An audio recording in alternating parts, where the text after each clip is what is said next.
So you have to figure out what the cost of moderating is and then how much moderating you can afford.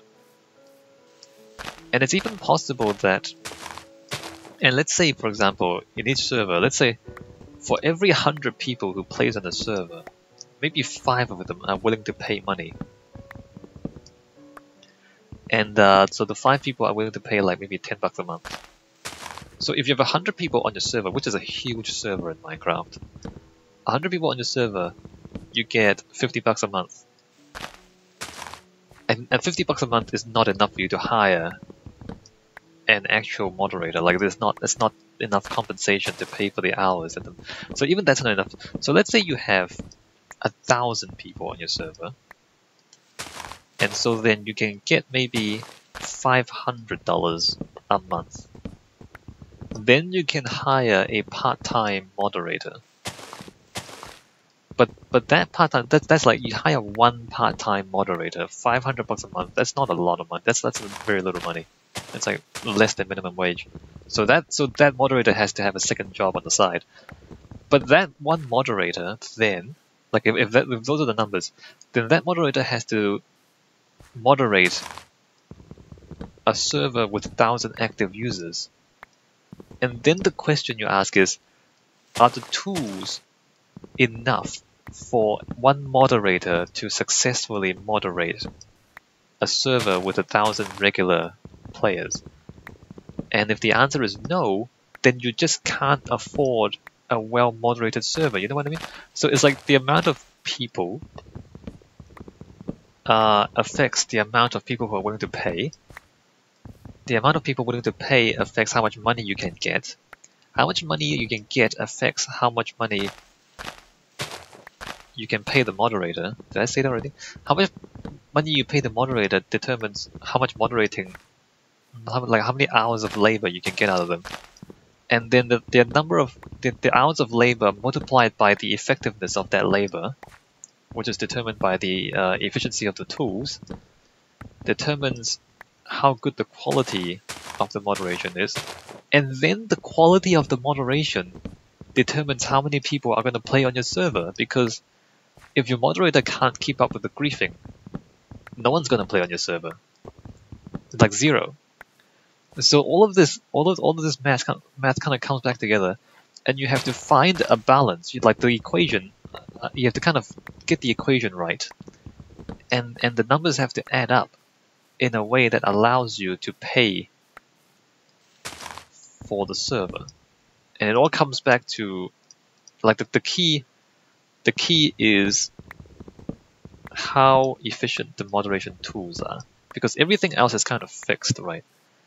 How much you need to pay a person for them to work for you, that's kind of fixed, you know, at least the minimum wage, for example. And like how many people are willing to pay for a server, that's kind of fixed. I mean, it depends a little bit on the quality of the server, but you know, there's statistics you can do, right, to figure that out. Like, you know, for any free-to-play game, how many people actually pay money. And like that stuff is not really under your control as a person who runs a server. And like if Mojang makes the game better, then more people would be willing to pay. There is that. But you know, most things are fixed. And the thing that really needs innovating is how efficient the moderation tools are. And in order to unlock the possibility of a server paying for itself, you need the moderation tools to be efficient enough that you can moderate a relatively large number of players using a relatively small number of moderators. And the better that ratio is, the more profitable your server can be, basically. I mean, this just comes down to that. And I'm pretty sure that Minecraft, as it is, has never managed to find a break-even point. Like, not even close. Because every time you talk to someone who runs servers, every time you go onto a server, you can see that it's a lot of unpaid work. It's a lot of people who don't get paid any money for all the hard work they do in moderating that server. So the economics has never really worked. And you can also see, if you ever try moderating a server yourself, or try running a server yourself, is that the game has no built-in moderation tools almost. Like the moderation tools built into the game are so primitive and so insufficient for what Minecraft is that you can't even do it. Like you have to have modifications. And even then it's a lot of work. I mean, I don't know, have you ever seen someone try to figure out griefing on a server? Like you play on the server, you're like, oh, somebody griefed my house. Somebody put lava in my bedroom. And then like the moderator comes along and they spend literally like half an hour going through the logs. That is if they have the logs. Like the logs aren't automatic, right? So in order for your Minecraft server to generate logs in the first place, you have to have a modification to do that. And then they're like going through so they're kind of clicking on blocks to see the modification history, like the history of who has been here and who has changed the blocks. And then they have to kind of look up all the usernames to figure out what they did. And so like even with modifications, like the tools are still kind of difficult to understand. And then you have to kind of verify who did the griefing. And then you have to ban them. Because like banning is, well, I guess banning can be just be banning. But sometimes like you wanna, like if you don't wanna just ban people, you might wanna ask them like, why'd you do this? Right? They're like, you wanna figure out how guilty they are, right? Like is it them? I mean, everyone says, oh, my little brother got onto my account and did it. It wasn't me. It wasn't me. Don't ban me. I mean, there's also all that sort of crap. So then, even when you figure out who did it, you still have to administer justice, which requires you to to figure out how guilty they are, and then like what ban they deserve. And so the whole thing is just so time consuming that yeah, it just the economics just doesn't work out. Like it's so easy to grief. So easy to grief, and it takes so much work to figure out and reverse the griefing that it's not economical. That you can't make it profitable to run a server in Minecraft.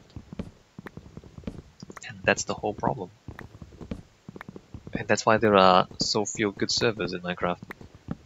And the fewer good servers there are, the less people play Minecraft, and then the harder it is to make a good server, and so on and so on.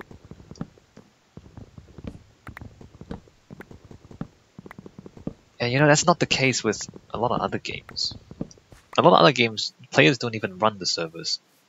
I mean, these days, like if you play Diablo, if you play StarCraft, if you play Counter-Strike, play League of Legends, you don't even run your own server. Like the companies who make the games, they run the servers. And of course, when they're doing their own servers, they have to do their own moderating, and so they design their own servers to be easy for them to moderate. Because they're programmers, and they just kind of program them so that it's easy for them. So they solve their own problems when they have to do their own moderating, which is great. That's great too. But it's like, I guess Counter-Strike has a problem. The Valve anti-cheat isn't sufficient, I think. Like there's still cheating in the game. And I actually think Counter-Strike was programmed in a way where cheating is very hard to stop, because I think Counter-Strike is peer-to-peer, like the networking. So it doesn't go through a central server. Because I guess like there's too much latency if they go through a central server, but if they go entirely peer-to-peer, then it's much harder to catch and stop cheating. So I think that's the issue. Whereas a lot of other games, you log on to like a central server. You don't host a server on your own computer. Well, I mean, you don't host it on your own computer. Like it's not entirely peer-to-peer. Also, I think there are other things too. I'm not really that knowledgeable about the internal workings of Counter-Strike. But I think the way it's programmed is actually fundamentally difficult to stop cheating. Street Fighter V is interesting. Street Fighter 5 is the way that's programmed. It's fundamentally difficult to stop people from disconnecting their game. So when people start losing, they just kind of pull the network cable out, and then they don't lose. So you don't win and they don't lose. So if they're losing, they just kind of drop the connection. That's pretty douchebaggy. But Street Fighter 5, I think they can fix that. Well, actually, maybe they can't. The issue is that I don't think, like the way the game is programmed, they can never be sure who dropped the connection. Like when the connection breaks, they can't assign the blame because of the way the game is programmed. I think that's how it is. And so and I think to fix that actually is a lot of work. Or I'd like to add in the ability to actually find out who pulled their cable, and so who's the one rage quitting versus the other person who's being rage quitted on. You don't really know.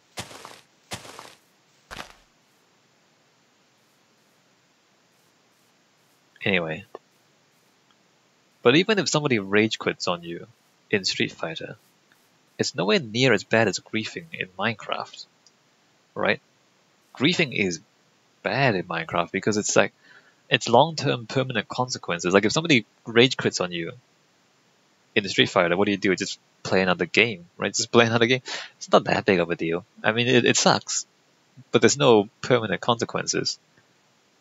Minecraft is persistent. It's a persistent game world, and somebody griefs your house, somebody drops a bucket of lava in your house, that stays there until you fix it.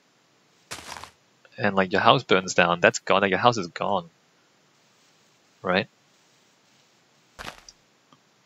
I actually don't have enough dark oak saplings. Really? What happened there? We didn't get enough dark oak saplings from 4 trees. Again, the drop rate of saplings. Why? Why can't you drop enough saplings for me to replant this tree?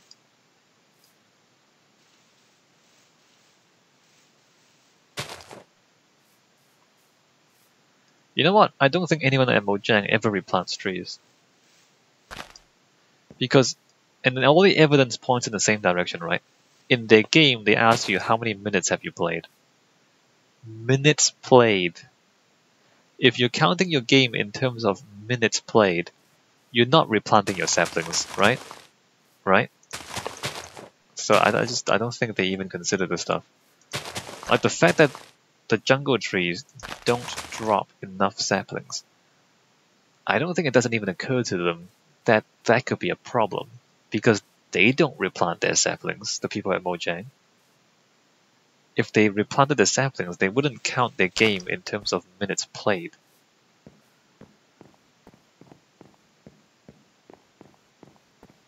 I don't know. I don't do the people at Mojang ever try to host their own server? I don't think maybe they don't. Imagine if Mojang, even just secretly hosted a public Minecraft server. They don't tell anyone it's them. They just hosted one. Do you think they can deal with the griefing in their game? Like, do you think they can manage to find an economically viable way to deal with running a public server? I'm not sure that they can. I'm not sure that they would be able to do it. Isn't that interesting? Wouldn't that be interesting if they tried? It's like, alright Mojang, you run a server. You run a server, see how it works out for you.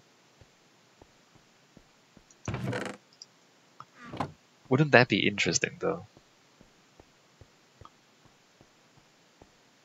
And the thing is, if they did, they would kind of be forced to... Well, first of all, they would be forced to install some of the mods that we talked about. And maybe they would be motivated to write better moderation tools into the game, because if they can't do it themselves, they have to kind of fix the problem. So if they try to do it, then maybe they would actually do it. And if they made a persistent game world too, then maybe they'd understand. Like how a lot of these mechanics don't actually work in the long term. Surprisingly. Are we done for now? Do we have enough trees to build things? We have a few trees. I need more axes. So what are we thinking about here? Farmhouse / inn square? I mean, there's a flat area up here. The road is down there. There's a flat area up here. Let's have a town square here. Let's have a town square here. And then we might have an inn or / tavern. And then maybe a bit of farm. So the tavern is also a farm, which is kind of weird. But okay, I mean, it's kind of interesting too. And then there'll be it. Town square, an inn / farm. And then beyond that is the spawn garden, which is not going to be that complicated. Probably just, so where's the spawn point here? Oh, that's pretty convenient. So we just kind of clear out some of these trees and have a little terrace here. It won't be that interesting, it'll just be a little terrace. And then that would be this end of the city, I think. So the tavern and / inn / farm might be kind of big. Let me just walk around my city and see what's going on. So there's a covered market. And then there's also like a shopping district. Bunch of shops and an open market. And then we've got an inn, train station to North Village, town hall, public bath. The public bath is kind of big. It's kind of massive, actually. Why is it that big? Public bath is kind of big. And then behind here we have the Department of Public Works. Alright. Redstone Music Room. And then we have the residential area back here. Houses, a little garden, and then more houses by the bay. I mean, this is actually kind of cool. It's qualitatively different, right? Like it feels different from the rest of the city. I like that. So it's got character. And then past the houses by the bay, we have the farm. We have animal farm, and then we have a farmhouse, and we have the plants farm. Farmhouse. I mean, there's no furniture in anything. But this is cool, look at that. This tree is blocking the view, isn't it? Alright, so I've got a farmhouse. And then there's a harbor. Warehouses and then a harbor. Back here, which we haven't figured out yet. I guess it's just gonna be like a dock and then like maybe 1 or 2 ships. And then up here we have a what do they call it? I don't know, some sort of house. A nice house up here. This seems like a lot. I mean, it seems like we've done a lot. We've built a lot of stuff. And then back here, Temple of Wind, which we can go into. Let's check out the city from here. Temple of Wind.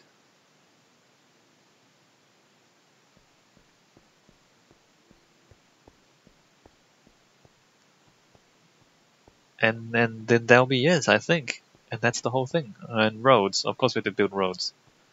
We might even do the redstone music room on the top floor of the Department of Public Works. Depending on how difficult it is to build a music room. And then we're back down here, and everything was great. Okay, we should probably move the materials further along now that we're here. Anyway, I'm going to take a break. When we come back, let's build another town square here.